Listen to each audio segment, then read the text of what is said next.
Bonjour tout le monde et bienvenue dans Manga Show, l'émission qui parle des nouveautés manga. Et aujourd'hui on parle de Mashle, donc préparez-vous à faire de la muscu à Poudlard. Mashle est un manga écrit et dessiné par Hajime Komoto.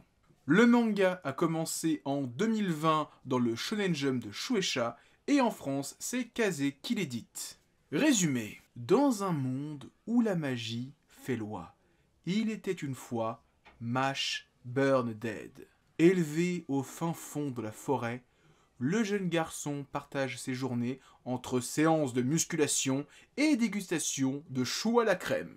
Mais un jour, un agent de police découvre son secret. Il est né sans pouvoir magique, ce qui est puni de mort. Pour survivre, il va devoir postuler à Easton, une prestigieuse académie de magie, et devenir le meilleur élève. Si je dis pas de conneries et en regardant les vidéos du poteau Otakult, j'ai compris que Mashle fait partie des mangas qu'on peut qualifier de prometteurs dans le magazine Shonen Jump, le magazine de One Piece, Naruto, My Hero Academia, Jujutsu Kaisen, Kimetsu no Yaiba, et j'en passe, et des meilleurs. J'attendais ce titre avec impatience, enfin beaucoup plus d'impatience que Mission Yozakura Family que j'ai pas pris. Dans l'idée, ce manga se rapproche un petit peu d'un One Punch Man, même si pour moi ça se rapproche un peu plus d'un Mob Psycho 100. Pour le côté, on a un héros qui est en totale opposition avec tout l'univers qui l'entoure. Saitama dans One Punch Man, c'est un super-héros ultra cheaté, mais il fait pas tâche dans son univers. Là où Mob, c'est un peu un personnage un peu étrange. Il a des pouvoirs ultra cheatés alors que la plupart des gens n'ont pas de pouvoir. Et à ce niveau-là, il y a un truc qui me fait un peu grincer des dents. C'est le fait que le héros est vraiment à tous les niveaux en opposition avec l'univers qui l'entoure. Parce que le personnage principal, Mash, est un gars blasé H24. Ce qui fait que pendant les 2 premiers tomes, on a un héros qui a quasiment qu'une seule expression faciale, à savoir un visage de poisson mort. Je pense comprendre l'idée qu'a voulu faire l'auteur en créant ce personnage totalement blasé, car de ce fait, il se démarque de son entourage, en plus de ses capacités physiques surhumaines. Mais j'ai vraiment du mal à m'attacher à un personnage qui n'a aucune expression faciale, mis à part le fait que il aime bouffer des choux à la crème. Je me répète, mais je comprends l'idée, et j'aime même aussi l'idée très shonenesque que le héros va à la force de son corps bousculer l'ordre établi de son monde de magicien, qui ne reconnaît que le talent à travers la magie. Là où le héros avec ses seuls muscles peut faire aussi bien, voire même mieux que la magie. Par exemple, le passage où il doit faire léviter un balai.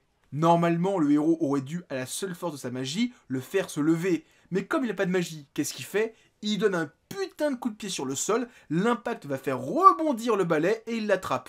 Je trouve ça génial. Pareil, le moment où il fait une course de balai et que il peut pas voler, donc qu'est-ce qu'il fait ? Il lance son balai façon javelot, il atterrit dessus et il décolle.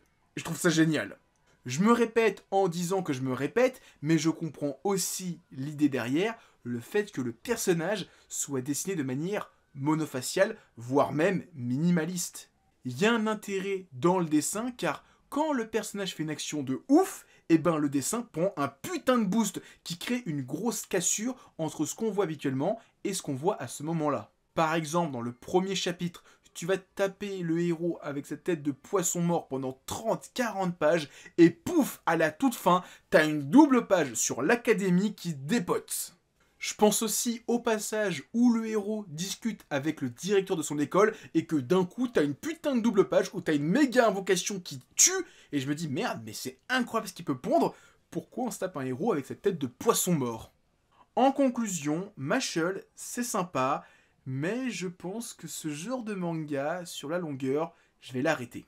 Je rigole par moments sur certaines blagues, mais le problème c'est qu'on a 2 autres licences sorties cette année qui sont des comédies qui me font bien plus rire, et je pense notamment à Grand Blue ou à Kaguya-sama Love is War.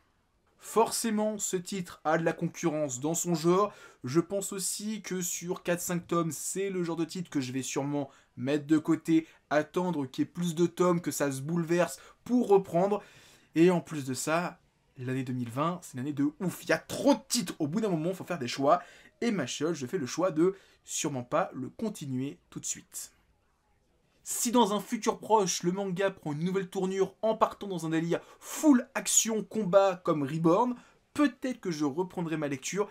En tout cas, pour le moment, je vais m'arrêter au tome 2 et peut-être attendre que ça évolue. On verra, seul l'avenir nous le dira. Donc voilà, c'était ma vidéo sur Mashle. N'hésitez pas à laisser un pouce bleu, laisser un commentaire, partager la vidéo pour que celle-ci puisse grossir et que la chaîne puisse grandir. N'hésitez pas à me suivre sur Twitter, Discord et Instagram. Les liens sont dans la description. Et moi maintenant, je vous dis à plus et continuez à lire des mangas. Allez, ciao tout le monde!